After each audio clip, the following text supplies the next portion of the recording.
We just got word that the great Dolly Parton has passed away. What an icon, not only musically, but I loved 9 to 5. That was one of those movies when Yeah. I saw it, I thought, way to go. Way to tell that boss, what's what. It Yeah. was so inspiring. Kind of this subversive, revolutionary comedy for Mhm. its time. And, Dolly was first and foremost a country music singer and songwriter. She wrote I Will Always Love You. And then, of course, it became one of the biggest hits of all time with Whitney singing it.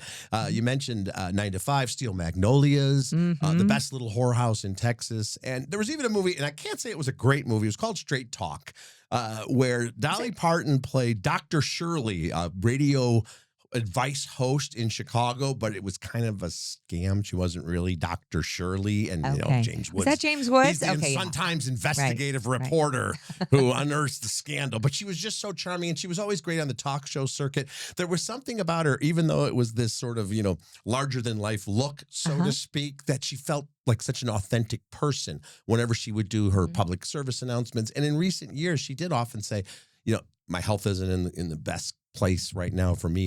She would have to cancel appearances, but she did all those great things, that Imagination Library where millions of children were given access to books, and just one of those people. I don't know if anybody ever had a bad word to say about Dolly Parton. And she was really honest about working on her looks. Yeah. Like she put in the work. She never just left the house in her pajamas.